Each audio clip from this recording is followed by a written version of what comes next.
Bueno, muy buenas noches. A continuación les voy a exponer las leyes básicas de circuitos eléctricos, en este caso conceptos básicos. De la tarea 1, unidad 1. Mi nombre es Angie Tatiana Flero Torres, pertenezco al grupo 100.414-94. Esto ha presentado al tutor Andrés Rodríguez Bermúdez, del curso de Ingeniería Industrial, de Física Electrónica de la Universidad Nacional Abierta a Distancia de la Escuela de Ciencias Básicas, Tecnología e Ingeniería. Bueno, como primera instancia encontramos la ley de Ohm, que se usa principalmente para determinar tres factores y la relación entre ellos, que es la tensión, corriente y resistencia. Su nombre pues es en honor al físico alemán Georg Ohm, de 1789 a 1854, el cual aborda las cantidades claves para el funcionamiento de los diferentes circuitos. Dentro de esos encontramos la cantidad, el símbolo de la ley, según Ohm, la abreviatura, el rol del circuito y en caso de que se esté preguntando, pues la variable. En cuanto a la tensión, está denominada por E, por la unidad de voltios, y es la presión que desencadena el flujo de electrones. em, y pues lo que sigue es que es fuerza electromotriz, término de antigua escuela. La corriente, que está por I, denominada en la variable de amperios, que es el caudal de electrones, y resistencia por R, que se da por ohmios, que es el inhibidor de flujo, que está dado por la letra griega, omega. Luego encontramos las fórmulas. En este caso, pues se puede evidenciar que para hallar voltaje es igual a corriente por resistencia. Para hallar corriente, entonces se dice que se reemplaza y pasa a dividir voltaje sobre resistencia. Y para hallar resistencia, entonces se pone voltaje sobre corriente. Después de esto, encontramos que el descubrimiento de Ohm pues, condujo a la idea de la resistencia en los circuitos. Y la ley está expresada por la ecuación V, voltaje es igual a resistencia por corriente, en donde ves el potencial eléctrico de voltios y es la corriente en amperios y eres la resistencia en ohmios. Luego de esto, pues encontramos diferentes claves para entender dicha ley. En este caso, pues encontramos 6 factores.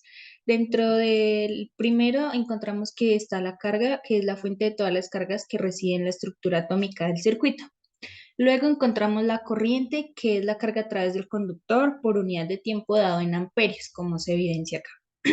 Luego está el voltaje, que es la corriente eléctrica que fluye por un conductor, depende del potencial eléctrico o voltaje que se le esté suministrando, y la resistencia del conductor al flujo de carga, que esto también depende de lo que se le esté suministrando o de la cantidad de que sea esa carga. La diferencia de potencial eléctrico medido en voltios permite el flujo de las cargas eléctricas. Luego vienen los conductores. Estas son sustancias donde las cargas se mueven fácilmente, y pues así se debe su nombre. En este caso, pues encontramos dos tipos de conductores, que es ómicos y no ómicos. Los ómicos son aquellos que cumplen la ley, es decir, que la resistencia es constante en cuanto a la temperatura y dependen de la diferencia de potencial aplicado. Por ejemplo, los conductores metálicos, como lo podemos ver en la parte derecha, que es el cobre, que es usado comúnmente en cables y otros dispositivos pues eléctricos y más que todo en todo el campo de la electricidad, lo cual contiene 11 electrones de valencia, que hace que su carga o conductividad eléctrica sea muy llamativa para este tipo de circuitos. Luego están los no ohmicos, que son aquellos que no siguen la ley, es decir, que la resistencia varía dependiendo de la diferencia del potencial aplicado. Un ejemplo de esto sería los componentes de aparatos electrónicos, como lo son los teléfonos, iPad, computadoras y demás. Luego encontramos los aislantes, que son sustancias que resisten al movimiento de las cargas y son llamados aislantes. Luego la resistencia eléctrica dada por ohmios, que es la dificultad con la que las cargas eléctricas fluyen a través de un conductor. Encontramos acá un ejemplo en donde encontramos que se quiere hallar la resistencia y la corriente, perdón. del circuito y nos dan la resistencia y la corriente, perdón, la tensión. Bueno, en este caso, pues reemplazamos valores como se muestra en la parte inferior. Entonces, I es igual a E por R, E dividido en R, lo reemplazamos valores, lo que nos da 2 amperios. Esto nos conlleva que los valores estáticos de los componentes del circuito, los niveles de corriente, suministros de voltaje y caídas de tensión. Luego encontramos la ley de voltaje de Kirchhoff, en donde encontramos dos leyes. La primera ley dice que la suma de las corrientes entrantes en un nodo son iguales a la suma de corrientes salientes. Esta primera ley se llama ley de los nodos. Sus signos son positivo y negativo. A las corrientes del circuito positivo, las corrientes que entran, y negativo, las corrientes que salen. La sumatoria de las corrientes siempre tiene que dar igual a cero.